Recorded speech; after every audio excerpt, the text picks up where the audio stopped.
What's going on? You locked in with the Innovators YouTube. You already know I got the best interviews right here, man. I got the one and only Armani White in the studio. What's going on? What's going on with you, boss man?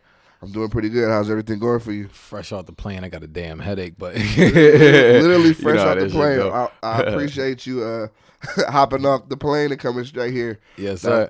I appreciate that for sure. Just to get into it, let the people know where you're from and where they can find you on social media. From Philly, from West Philadelphia. You can find me on social media, Armani Blanco.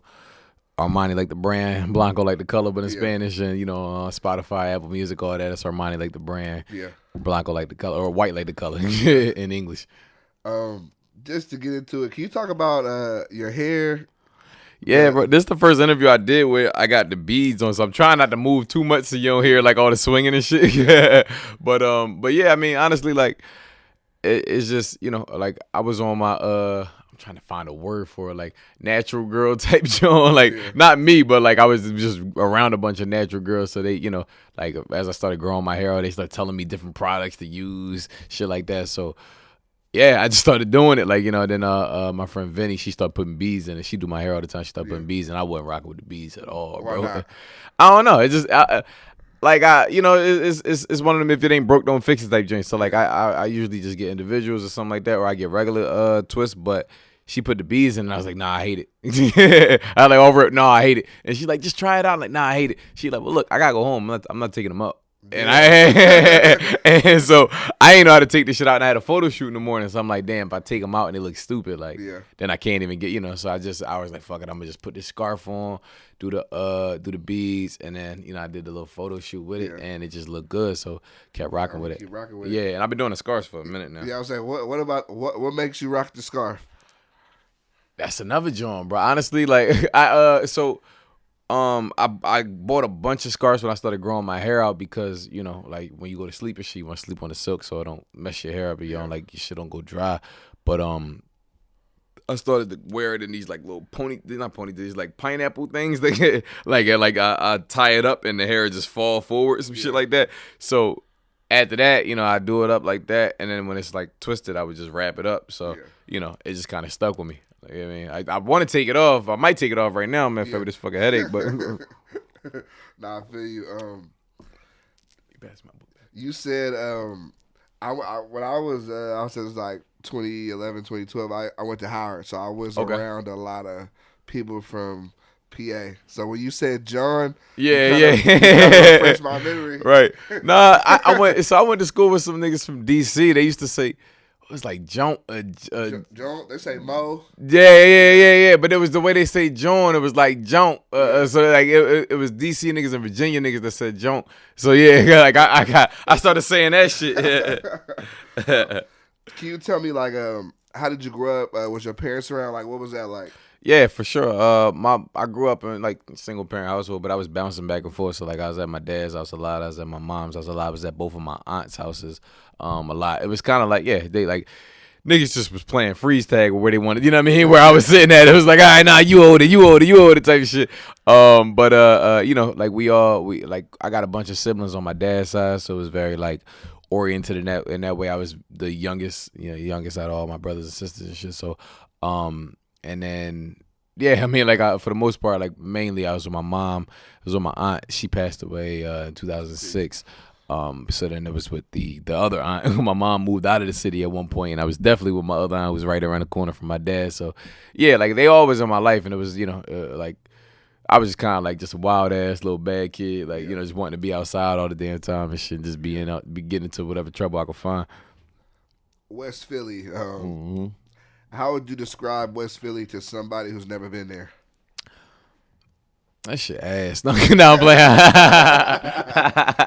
Oh, man, this shit cool, bro. Like, for whatever it is you're going for, it's definitely a lot of culture in our city specifically. You know what I mean? Like that they don't really get, it don't bleed out other places. Like, niggas in LA, you can hear that shit. Oh, like niggas say cuz and stuff like that. Like, all across the country. Like, we got it, like John, shit like that. We got our own thing that just kind of stays really domestic to where we at. So, but it's cool. It's like, it's a cultural vibe. It's one of the things where it's like, from the outside looking in, it's probably real dangerous. But on the inside, it was just family. You know what I'm saying? Like we all kind of grew up close knit like family. So you know. Yeah. Now I like that a lot. I actually haven't been to Philly, but I do plan on going. Why you ain't go to? I just haven't been. Like I made it. I went to New York. You from DC? No, I'm from the Bay Area. But I went to school in DC for like 3 years. Got you. I never really made it to Philly, but I always wanted to go for sure. Gotta go to Philly, bro. Well, I mean, you ain't missing shit. Yeah, I tell you that much right now. You ain't nothing. Ain't nothing drawing you into the city, but you gotta check it off the bucket list. It's a big city. Sure. I gotta ask you this because is Philly the best place to get a Philly cheesesteak? Oh, for sure. Well, for one, I don't eat cheese. I'm lactose intolerant, like badly. But yeah, bro, like why the fuck? Yeah, it was a dude. It was a dude in North Hollywood that was selling these fucking cheesesteaks one time I went to. It was next to this restaurant called Eat. It was a joint called like Best Philly Cheesesteak. Some shit. Shit looked gross, bro. It was the nasty. It looked like microwave food, bro. That shit was gross. Yeah, you gotta go to Philly. You gotta go to Ishkabibbles, Max's. Niggas go to gyms too. Like you gotta, you know what I mean? You gotta and watch the dudes cut it all up and all that shit. Yeah, it gotta be done the right way for sure. Nah, so let's talk about you getting into music. So like, how did that happen? Early on, bro. Like, really, music for me was always kind of, if not second nature, it was first nature. Like my grandpops, they all played a horn instrument. My uncle was in. Everybody, they all played a horn instrument. My cousins, they all played. You know what I'm saying? So. And we all grew up in church. We all grew up around a bunch of music in church. So James Brown was played a lot in the house. Kirk Franklin was played a lot in the house, like this type of stuff. But for me, transitioning into hip hop, I just started to hear things like Eminem early on, like that just kind of it sparked this idea that it was okay to be weird. It was okay to be cool. You know what I mean? It was cool just being like, it was cool just letting all your random ass thoughts and ideas out onto whatever canvas it is that you have and calling it your work of art. Because at first I only heard I only heard Kirk Franklin. I was like, I got to talk about God, or I got to talk about streets, or I got to talk about the club. And then I just found this middle pocket where I was like, bro, this thing ain't talking about shit. You know what I'm saying? Like, he talk about killing his mom and some weird shit like that. Like, not that I subscribe to that, but I'm like, it just gave me the opportunity to say, you can just be free to write whatever you want to write. And that shit, I think that inspired me early on to say,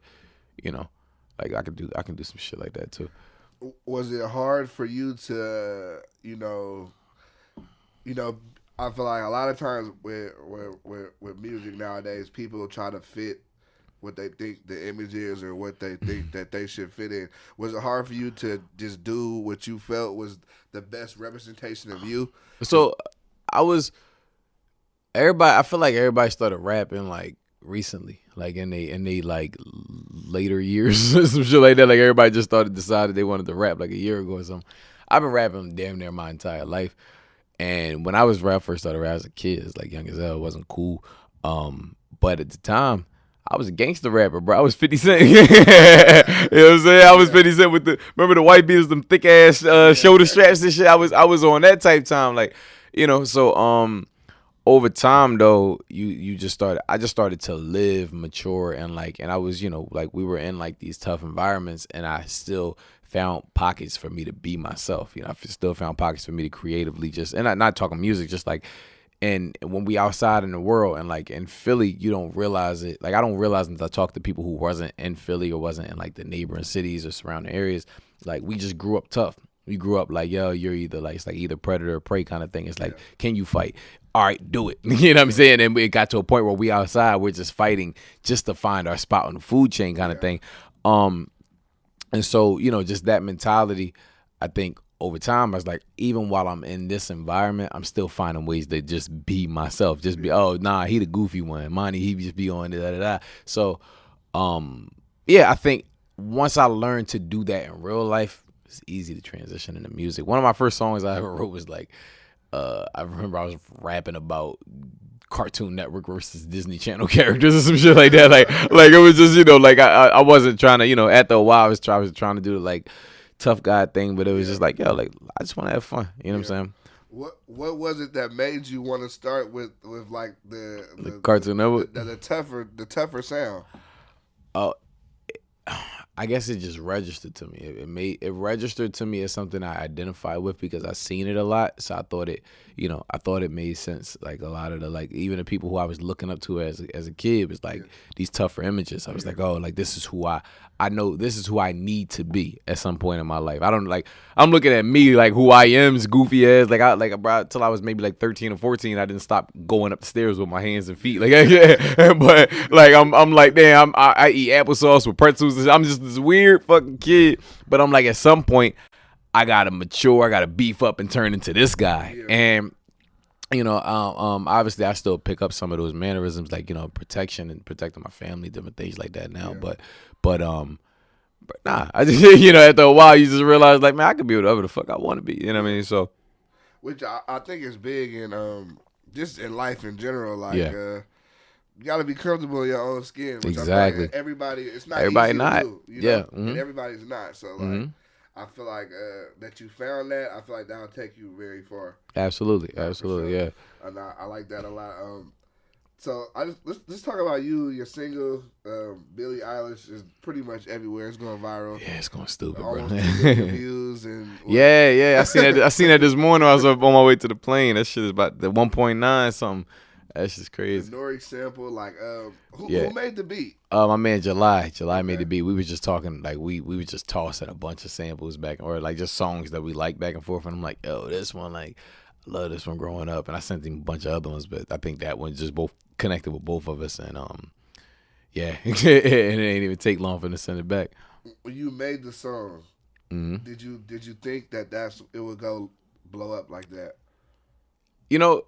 This record, I had made a bunch of records, and this was like if there was 5 of them, I made 5 records, and this was one of 5, and I was like, I don't know, like, I sit in my room and I brainstorm, I'm pinky in the brain, I'm just fucking like, like there's this what's the word I'm looking for, like evil genius kind of thing, like I'm just sitting in the room brainstorming all day, and I said to myself, if this one works, all the other one works.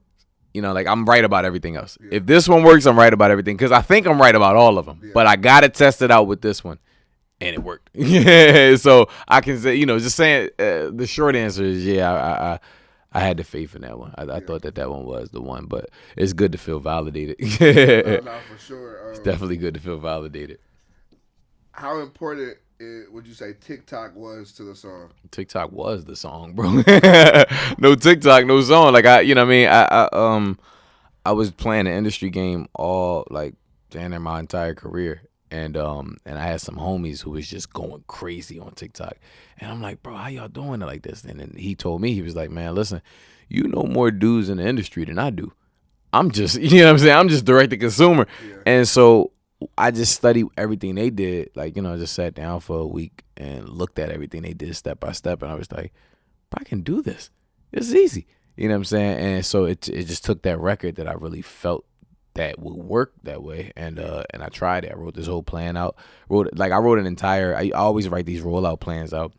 But this one specifically, I wrote it all out entirely, just catered to TikTok. Like, I would do this TikTok, and if this TikTok works, I'm gonna do this TikTok, and if that one works, then I'll do this one as a follow-up to that one, and such stuff. I did like it was like a list of like 1 to 12.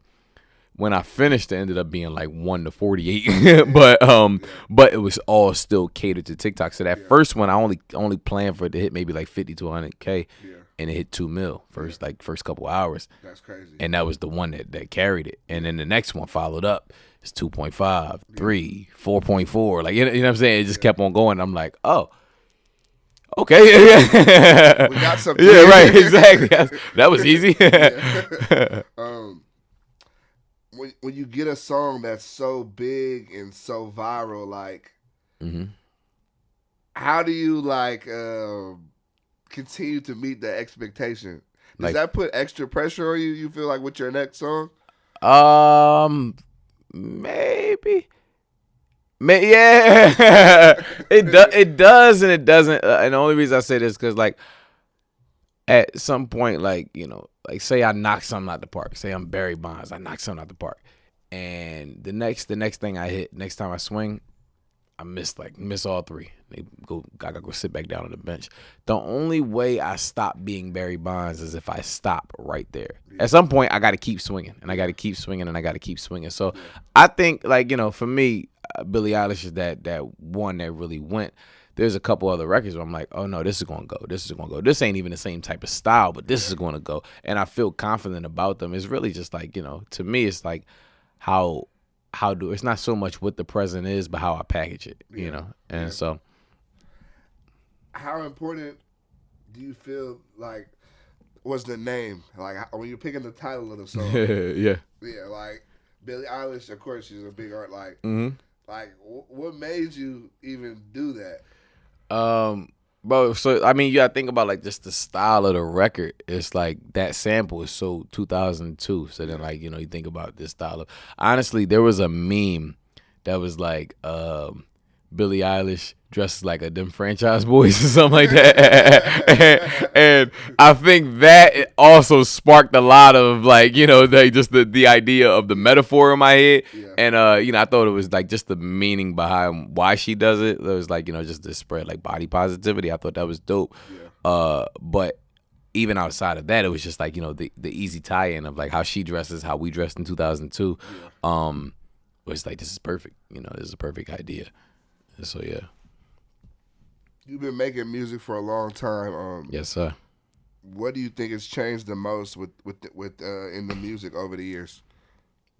For me, or just in general? For you. At one point, it started off just having fun. And the more I learned about making music, I stopped having fun.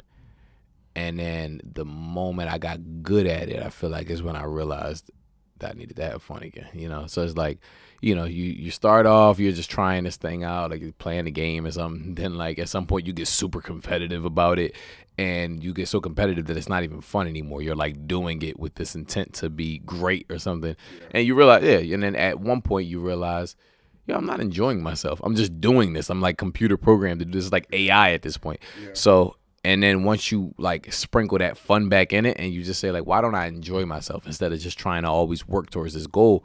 That was when the music got fun again. It wasn't so much about this, I have to tell this message, tell this story, and tell this, that. Like I have to try and convey this or be the greatest that. Or it was just like, I just want to have fun. I want to make records that embody who I am. Like every day when you sit down with me, I'm not this deep, prolific fucking, I think, if you want to get that message out of me, I'm pretty sure you can. But on the most part, if you want to have a conversation, we just going to enjoy ourselves. We're going to have a good time. So I wanted my music to reflect that. I wanted, when I created this genre of happy hood music, I wanted it to feel like that. It's like, like okay, cool. This is someone who's from that culture, from that ilk, from that, from that background, but someone who still can enjoy themselves, someone who can still have fun, someone who can still, be positive. Yeah, which I like what you said, happy hood music. Yeah, I feel like people,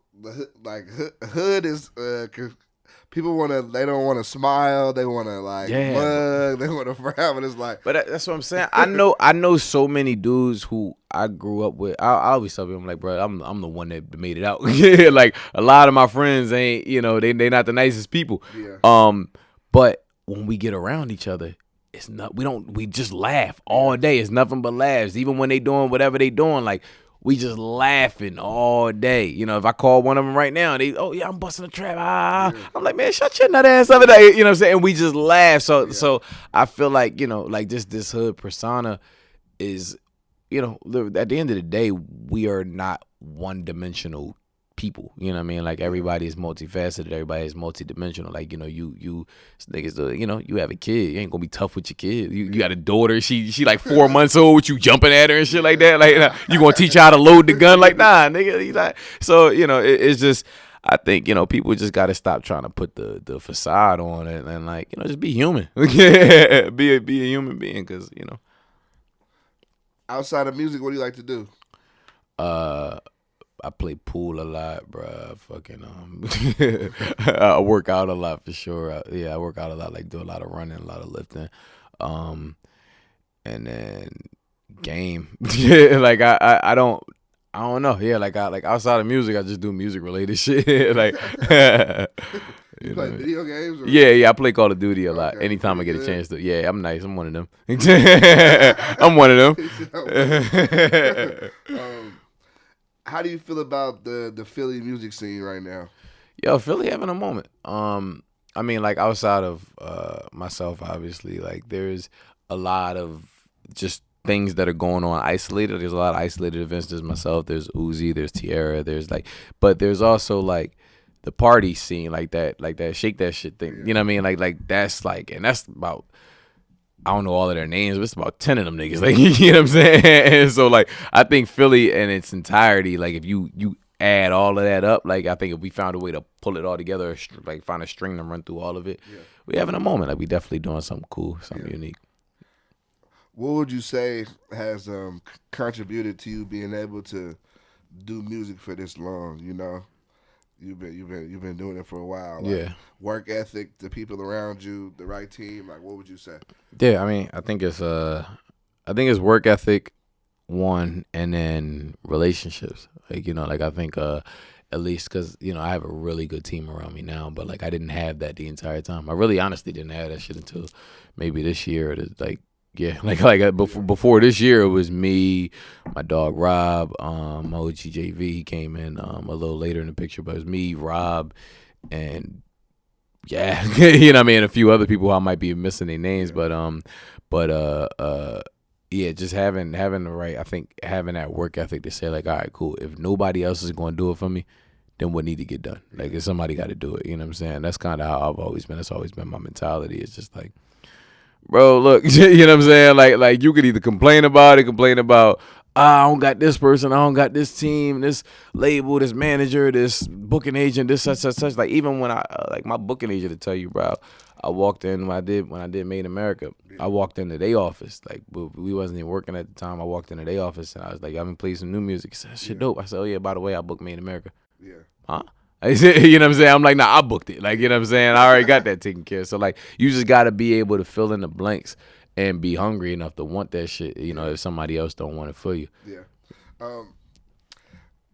Was it hard for you, one, to network and get into the mindset of networking? I know, like, when I first moved to LA, like, coming from the Bay, like, to me, I was more, like, in my own bubble, more standoffish. Wasn't trying to be, like, rubbing elbows with people. But that was something that I had to learn when I moved out here. Like, fuck your little, like, ego or your bubble that you from. Like, you got to step outside your comfort zone. Like, was that hard for you? So I came out LA the first time when my father passed, and my guy Nick Huff, shout out to Nick Huff. Nick Huff had brought me to Janae Aiko was doing a release party at the time, and he invited me out to the release party. And I was at the time where I felt like in my life I was like on a sinking ship. Like I had this moment, and then my father passed, and everything was kind of like going downhill, and I just he took me to that event. I met so many people. Or not even met, I'm sorry, that's the wrong word.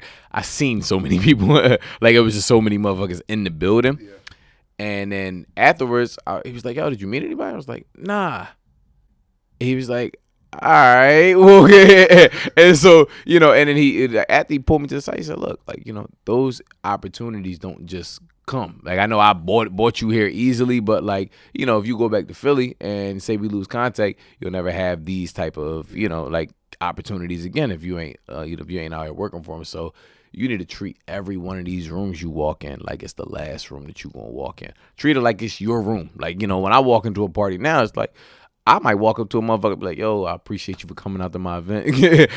Not even my event type shit. Like, you know what I'm saying? Like, but it's just because, like, I, you know, you had to learn that shit. Cause I was on some Philly shit too. I was like, man, I ain't talking to none of these niggas, bro. I ain't Dickie and like the fuck out of there. Like, that's how I felt. I was like, I can't have this mindset. Yeah, I was on some nut ass shit like that. I was like, man, I ain't about to Dickie on these. Like, oh yeah, you a celebrity, that's cool, whatever, bro. Like, go do your nut ass thing. Like I was on, you know, on some bullshit like that.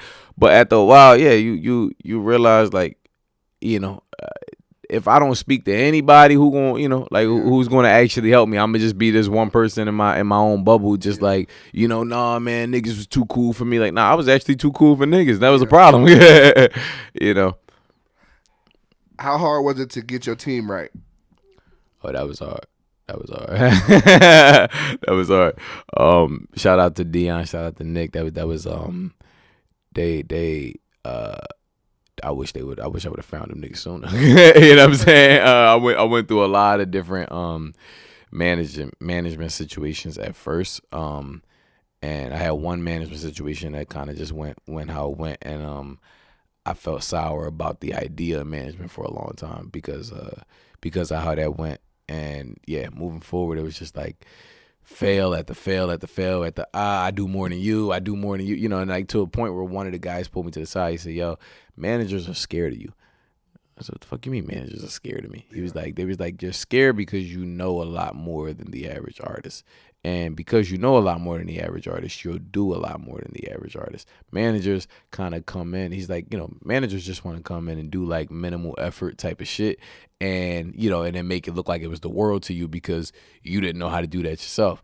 That's not what you're looking for." And I was, and once I hear that, I'm like, "Man, well, fuck these dudes, but I can do it on my own." You know what I mean? And I did that for so long until you get to a moment like this Billie Eilish thing where there's so much workload. There's so many places I need to be. There's so many things I need to do in one day. There's so many phone calls, inbounds, this sponsorship, this program, this partnership, that I'm like, bruh, I am one fucking human being. And I'm like, and on top of that, I still have to keep the candle lit. I still got to make more music. I still got to make more TikToks. I still got to be out in the world. I was like, yeah, there's no way. So like I say, it took a while. Like I had my first management situation 2015 that lasted maybe till 2016.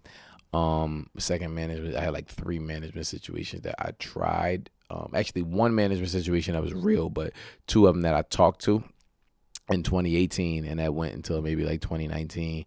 And I just was rocking on my own. I was rocking on my own until maybe a few months ago. Like, and I was, like a lot of people was like that I know around me was like, damn, it's inspiring watching you do what you do for you. But it's just because, I never wanted to feel like, if there's any analogy, like my mom never, I have asthma really bad, but my mom never put me on an inhaler because she was like, if I give you this inhaler, eventually you won't be able to breathe on your own anytime there's a time for you to breathe on your own. You're going to rely on that inhaler. And I never wanted to be in that situation with management. I never wanted them to be an inhaler. I wanted to always figure out how to breathe.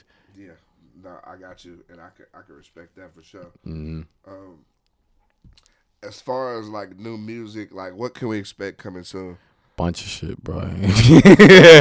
Whole bunch, a lot of shit. Like projects for sure, new singles for sure. Obviously, you just said I can't top Billie Eilish, bro. So now I got a lot of work to do. I think it's like when you have a big song, it's like the next one, it's like everybody wants to know, like, what you gonna drop next. Nah. I mean, you're right. You're definitely right. I think it's all about strategy. It's all about how you frame it. But there's a lot of like I said, like I had a lot of fun within the last couple of months just making music because I was so used to just being on the road, and so now I'm like, oh, I'm in the crib. I can just make whatever the fuck I want whenever I want. I can go make a TikTok. I can go make it so like I really just have fun making a lot of music, and I'm excited to roll all that out. Nah, I'm excited to hear the new music coming soon. Yeah. Can you talk about your recording process and like selecting beats? Like, what is that like? Yeah, I went to a session not that long ago. I just found out that there's like people sit in the studio and like record one bar and then think about the next bar and then record the next bar and then think about. I was like, bro, that takes so much fucking time. Like, bro, a record. So I grew up paying for my own studio time, so I never really took the songs in the studio unless it was done. Yeah, you know what I mean. No, so sure. So just because like for me, studio at the time was like 50 or 60 an hour, and I was maybe like 15. I ain't have like like I wasn't about to sit in there for 6 hours, and I ain't had $300 to just throw out. Like, all right, bet, whatever. So like even like a record like Billie Eilish, it took me 37 minutes to record Billie Eilish.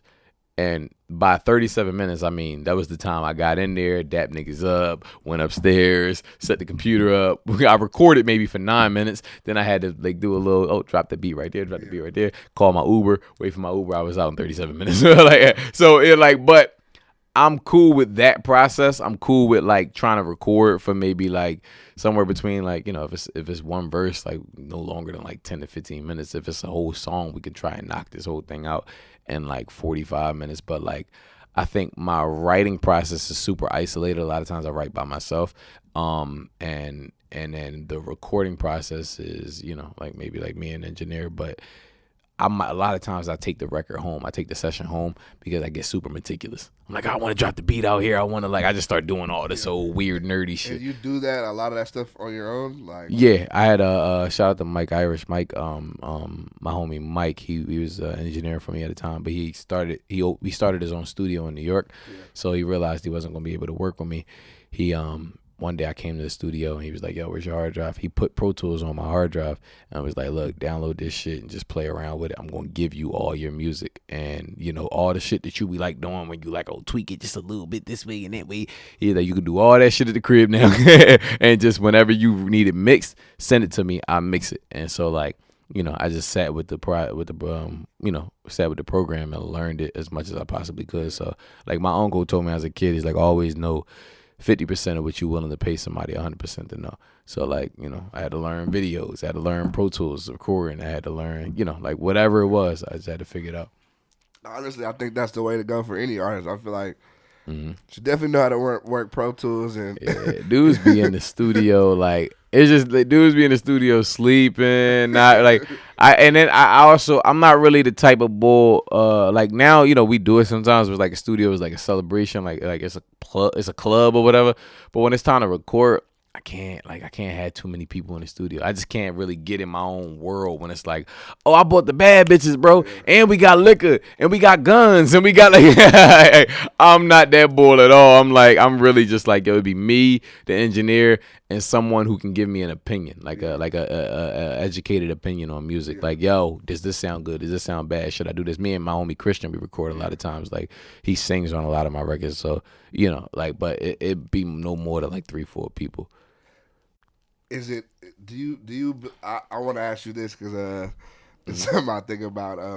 How often do you feel people give you their honest opinion on a song?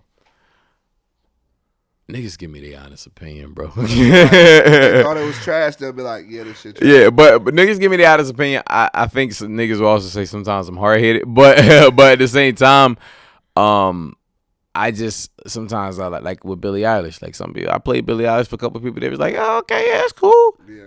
I said, no, it's not. It's not cool. We're not gonna do this. Oh, it's cool and shit, bro. This one of the one. Yeah, well, you know, maybe wait. Like it's when I just wrote it. Like I'm like this one of the one. Maybe when you record it, I record it. I mean, it's all. Is it finished? I'm like, oh, you talking like that's that? Crazy. Like, yeah, I don't need y'all because now these motherfuckers is like, yeah, man, Billy did it. Like I don't need your opinion if you talking like that. Like what's the Jay-Z lyric? He'd be like, or no, it's not even Jay-Z. It was Dre. He was like, would you look over Picasso's shoulder and tell him about his brush strokes? Like, hell no. Come on, man. Like them opinions, I don't trust those. They like nah, I feel that. And at the end of the day, like, of course you want to get people's opinion, but I think with doing anything great, you have to have the confidence in it at first. That's it. But that go with. I think that just go with knowing yourself, learning yourself, and things like that. It's like I can ask for your educated opinion, but I'm not going to. I only second guess myself when I'm doing something out of my comfort zone. I do stuff out of my comfort zone a lot, but I really only second guess myself then when it's like when I'm doing some shit I'm like I know I can do and I know I do exceptionally well. It's like I want your opinion for sure. Like definitely tell me if you think it's ass, trash, if it's good, whatever. But you know when you start giving me too much of an opinion, I'm like. All right, nigga, what you do though? Like, you know, like where your credentials at, brother? Like, what advice would you give to up and coming artists? Bro, same thing I just said, man. Like, you gotta believe you more than anybody else do. Like, you know, that's whatever it is you saying, whatever it is you selling, you gotta believe it more than anybody else do. Because if you don't believe that shit, you ain't going to sell it. Like, you know what I mean? If you take, you out here selling fucking bad apples, you know what I mean? Like apples with a fucking with the brown in the middle, you gonna be like, yo, I got these. If you want to grab it, bro, like feel free. But nah, like I want to walk to the market like, nah, I got this. You know what I'm saying? So believe in yourself. Always know 50% of what you're willing to pay somebody, 100% to know. That's if you need somebody to manage you, if you need somebody to shoot your videos, if you need somebody to do your marketing and PR. Like I had to do a lot of these things, outreach and all that shit. I had to learn it, figure it all out. You know what I mean? Do you believe in aliens or ghosts? Can I believe in both? For sure. What you believe in? Both. Both? Yeah. I've never seen an alien, never seen a ghost, but I believe in spirits. I believe in... It be nut shit in my house that be like falling randomly or whatever, or light be flickering on and off and shit like that. I be thinking like I don't know. One time I seen what's the movie with the about the white women? It's about white people. The nigga went to the crib with all the white people.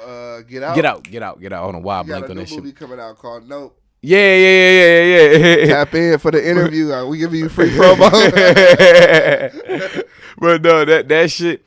I remember when I watched that movie, I had like I was at my mom's. My mom lived out in the sticks, and it's like just me out there, and I'm in the crib by myself, whatever. One of the doors was open. It just slammed shut. What, nigga? I ran out that crib so fucking fast. You crazy? Like I got the fuck out of there. I said, no. That shit was bad. I seen that shit. Oh yeah. I said, keep the suitcase. I don't need none of this shit. You talking about you was talking about the Cartoon Network characters and the Disney characters. Yeah. Growing up, like, what was some of your favorite cartoons? Ed, Edd n Eddy. Yeah, classic. Ed, Edd n Eddy was my shit, bro. What? And then the Saturday joints like Cow and Chicken, and I was young as fuck with Cow and Chicken, and Pinky and the Brain, like them type Johns. Yeah, them was my shit. That's like young as hell though. Yeah. Like I was a kid, but Ed, Edd n Eddy for sure. Then like over time, like I liked Adventure Time when I got like preteens, like teenagers, like Adventure Time, Gumball, shit like that. But I like Cartoon Network way more than I like Disney Channel. I like Disney Channel for like That's So Raven and shit like that. But I would say for me too. Yeah, like Cartoon Networks was my shit, bro. It just every then they had Ed, Edd n Eddy, they had Foster's Home, they had Dexter's Lab. Yeah. They just had a lineup, and then on Fridays they used to do that little thing on Fridays where they make all of them go against each other, some shit, or like they just do a marathon of new episodes and shit like that. Oh yeah, Cartoon Networks is shit. Cartoon Networks my fucking If you could relive your life, is there anything that you would change? Nah, I just would fuck up a little faster. What is the biggest lesson you've learned in the music industry so far?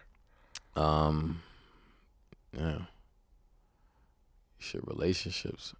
Like I can't stress that enough. Just like who you know what I mean? Like who you like. Anytime I was in a tough spot, who you know saved me every time. Yeah. You know what I mean? Like just and like make sure your name is always solid. Like I even people who I felt the way about how they did me or whatever. I try not to hold any grudges because like this shit is all this shit is a video game. My brother he used to hoop when we was kids. He used to hoop like in college and shit like that. So we thought this nigga was going to the league. It was nice.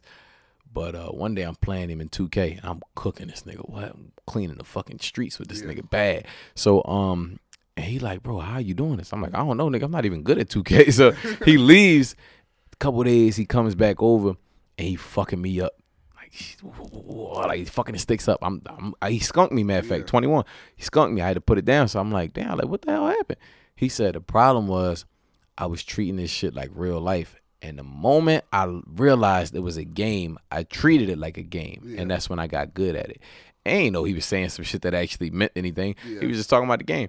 But it struck me with music. And I was like, my biggest issue with music was where I kept falling short, where I kept, running into roadblocks, was I was treating it like real life. A lot of these things are, a lot of this shit is just, it's one big game. It's a lot of puzzle pieces moving around. It's a lot of checkerboards, like, where you move one piece up and king me and whatever.